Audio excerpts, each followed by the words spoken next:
काल मला मारहाण केली तिच्या सागर येरकर म्हणून आहे जुने गल्लीतल्या. त्यानं मला मारहाण केली म्हणून काल तक्रार दिली, तर ते म्हणले इथं होत नाही आम्हाला काय तक्रार करून.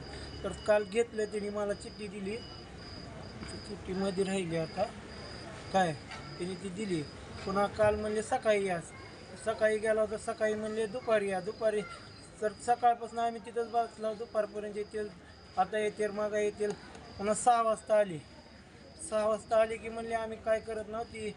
खांडेकर काय तर नाव आहे त्यांचं, काय म्हणलं PI खांडेकर PI म्हणला तुम्हाला काय करायचे करा म्हणला, तक्रार घेत नाही तुमची, तुमच्या ज्यानं काय होते करा म्हणला. आमच्या आईला दिली, आई बहिणीवर शिवाय आमच्या आईनं जर टेन्शनमध्ये औषध खाल्लं, ते औषध खाल्लं आणि ते दुसरा जी टकला सर आहे एक, त्याला बाहेर नेऊन ती सागर येरकरनं सारखं नेऊ बाहेर त्याला पैसे चारले. त्यानं म्हणला तुम्ही कलेक्टर ऑफिसला निवेदन का दिले, त्याच्यामुळे तुमची तक्रार घेत नाही, तुम्हाला काय करायचं ती करा, आम्ही करता काय करायचं. कशाची तक्रार दिली कलेक्टर ऑफिसला? ती मला मारहाण केली, त्यानं माझ्या 2 मोटरसायकली नेल्याचा उचलून. पुणे सागर येरकर म्हणून आहे, आणि त्यानं सारखं ती माझ्या मागं मोठा सपोर्ट आहे म्हणून म्हणलं. कशासाठी मोटरसायकल उचलून नेले?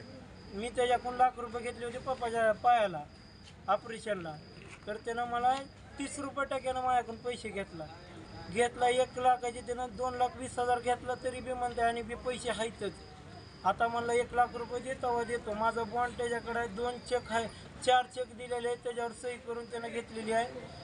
RC बुक, परमिट, ती सगळं त्यानं माझं घेतलेलं आहे. मला म्हणलं पोलिस मी खरेदी करू शकतो म्हणलं, तुला काय करायचं ती कारण पोलिस बी तीच म्हणले आम्ही तक्रार घेत ना म्हणले, तुझी आमचा समजच नाही म्हणले, तुला काय करायचं. हॉस्पिटलला कशाला आला तुम्ही?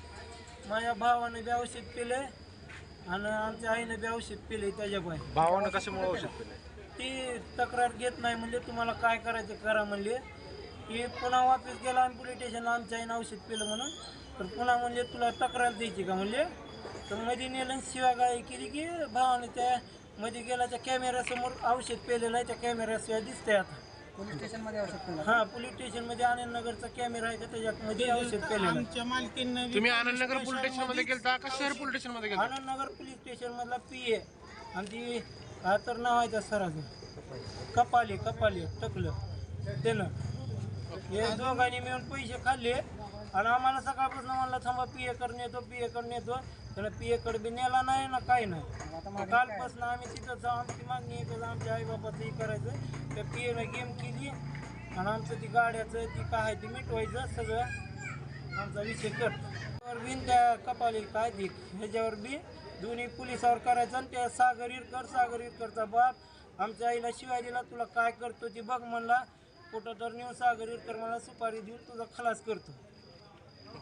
ही पिक्चर खरा आहे, मोठ्यानं बोलले जापटमध्ये, ही पिक्चर खरा आहे. काय झालं होतं म्हणजे? हे माझ्या पायाचं ऑपरेशन होतं, त्यामुळं सागर येरकरकडनं 1 लाख रुपये आम्ही याजानं घेतले. त्यानं 1 लाखाच्या वर आमच्या मुलाकडनं त्यानं 180 मोबाईलवर त्याला पैसे पाठविलेलं सुद्धा आहे.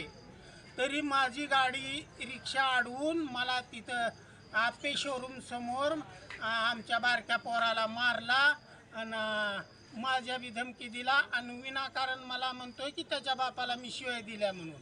आम्ही गरीब माणसं आहे, आमच्या पायाचं ऑपरेशन सुद्धा व्हायला झालं. सारे पैसे माझे त्यानं खाऊन टाकला, मी घरात सडत बसलेला आहे.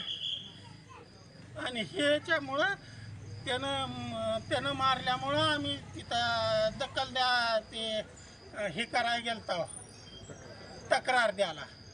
तर त्यांनी तक्रार घेतली नाही, उलटा मला लुटू लावलं बाहेर, पायाचा वास आलाय म्हणून असं केलं. कोण म्हणत होतं पायाचा वाशानं? ती तक्कल काय नाव आहे की त्यांचं,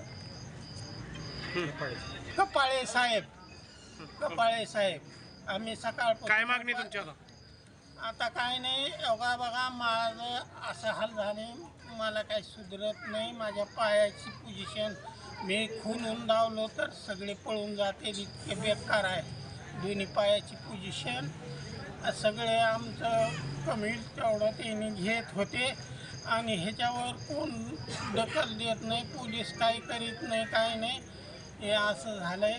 आता बघा माझ्या दोन्ही आमच्या मालकीनला आणि आमच्या पोरानं बी औषध पेलंय. मला इथं दवाखान्यात 2 वेळेस 3 वेळेस झटका आलेला होता ह्या पायामुळं.